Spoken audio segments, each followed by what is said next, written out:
Hi there, everyone. My name is Christian Eschbach, and welcome to another one of my album reviews.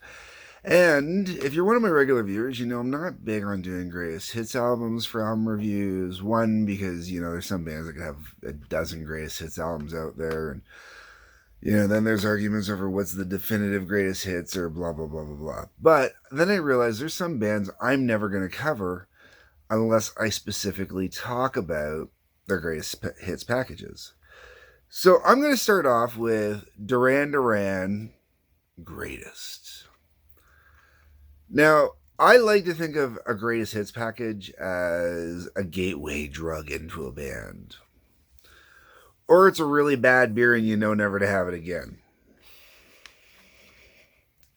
Okay. Kind of like a Budweiser or a Coors Light or something, just something really gross, nasty tasting. All right. Let's get into this album. I'm going to just start by listing off all the tracks here, okay? And then I'm going to come back around to it. You got Is There Something I Should Know? The Reflex, A View to Kill, Ordinary World, Save a Prayer, Rio, Hungry Like the Wolf, Girls on Film, Planet Earth, Union of the Snake, New Moon on Monday, Wild Boys, Notorious, I Don't Want Your Love, All She Wants Is, Electric Barbarella, Sirius, Skin Trade, Come Undone. Out of every song I just listed on there are only 3 tracks I really ever listened to outside of if I throw this greatest hits in. Now, I want to mention I bought this greatest hits when I first got divorced. And the reason why is I was trying to branch out and get into some new music instead of just buying that which I knew I should be comfortable with. Which is humorous since, Duran Duran is far from new music, right? So I picked up this greatest hits album and I discovered I am not a Duran Duran fan. Nothing against the band. Okay, so musically, they're a good band musically. I'm just not a synth pop kind of guy, really. Early synth pop. There's a lot of synth in this stuff, not my thing. There are songs on here that I think if they were covered by the right band, they could be really good. Like some of those industrial bands from the late 90s, early 2000s, there's a few of them that would do covers of these kind of tunes and they'd come out really, really good. Manson, for example. I know there's others, but I really just didn't listen to them much, so I can't think of their names. Let's get into this. Okay, so I already talked about all the songs. Is There Something I Should Know? All right, whatever. Doesn't do much for me. The Reflex. I remember this one getting a lot of play. Now, I should mention, if you're not one of my regular viewers, that I live in Windsor, Ontario, which is right next to Detroit, Michigan.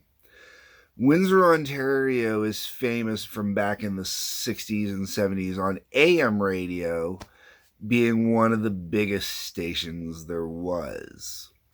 To the point where Alice Cooper, still to this day, thanks the radio station for making the song 18 a hit. But Detroit is Detroit Rock City, right? Like we're talking like rock. Everything I grew up listening to was rock radio. We had 3. There was at one point or another, almost always 3 major rock stations running. I know that there's at least 2 now. I'm not sure if there's a third one. I haven't discovered it yet, possibly. But there's always been at least 3 major rock stations, and that's not including the alternative stations. So this stuff didn't get a lot of play in the area. All my exposure is through music videos. So the Reflex, it's an okay tune. I get why some people are into it. Just definitely not my thing. A View to Kill. All right. So I was raised to love James Bond. And this being a James Bond theme means I knew it well because this was a James Bond theme in my days of getting into James Bond. And it is definitely not the same as some of the other James Bond songs. Not a bad song, just not my thing. Ordinary World, it's okay. Save a Prayer doesn't really, honestly, doesn't even stick for me. Rio, okay, so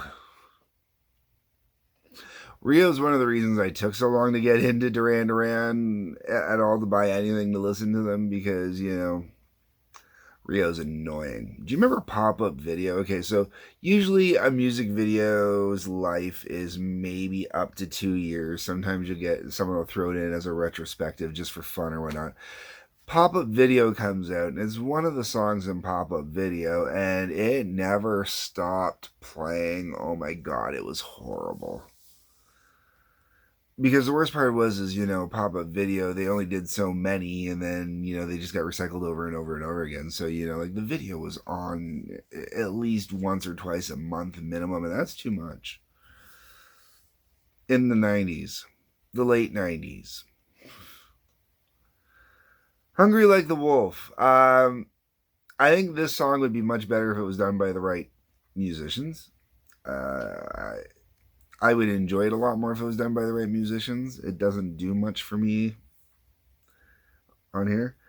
Girls on Film, as a photographer, a trained photographer, because I did go to school for journalism, but photography was my specialty. And as such, and I worked in photo studios and stuff like that. As such, Girls on Film is a great song for working and doing photo stuff like that. Other than that, I would never listen to the thing. Planet Earth is kind of cool. Kind of cool. I mean, it's not a song I go out of my way to listen to, but I actually enjoy it. Union of the Snake, meh. New Moon on Monday. This is one of the first songs on here I actually listen to. And I actually enjoy. Once again, I really think it would be much better in the hands of some talented musicians that perform rock or metal as opposed to synth poppy stuff. I think it would be really cool. I think if the right band did it, it would be really badass. I do dig just letting it play though. Wild Boys, yeah. I don't like Notorious. I freaking don't like Notorious at all. I'm not even going to try and vindicate it on any level. I Don't Want Your Love, meh. All She Wants Is interesting, but not my thing. All right. So, if you don't know, Duran Duran took their name from the movie Barbarella. Movie poster up here for you. The song Electric Barbarella is honestly a really cool tune. I really dig it.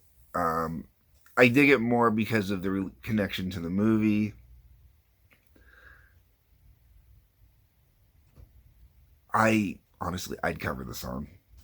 I would. It's one of those songs that, if I could do it right, I would cover it without a second thought. Serious, meh. Skin Trade, meh. Come Undone. I dig this one. Come Undone is actually probably my favorite song on this entire album. And I don't have a good reason for it. I just really like the sound of it. I think, once again, it's another song where I'm going to say the same thing. If you put it in the hands of the right band, it would be a really good tune that I would really dig on.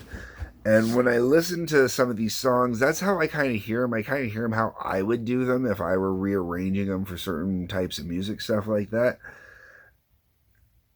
I wouldn't want to be the vocalist doing it. But, you find the right vocalist, stuff like that. Oh, yeah, some of these songs, perfect. That's really all I have to say about this album, though, because I've discovered that I'm not a Duran Duran person. Not even a greatest hits Duran Duran person. Like three songs out of 19. And, a couple other ones I don't mind, but the not minding and the actually liking are two different things. This is one of those albums, honestly, like if I'm doing photo shoots, stuff like that, high female content, especially women in around my age range or maybe a little bit older, makes sense. Otherwise, yeah, I'm not a fan. Yeah, no. All right, folks, leave me a comment. Let me know what you think. I am honestly interested in what you think. Hit the like button, hit the subscribe button, hit the little bell for notifications. There's a link that goes to Patreon. Peace, love, take care.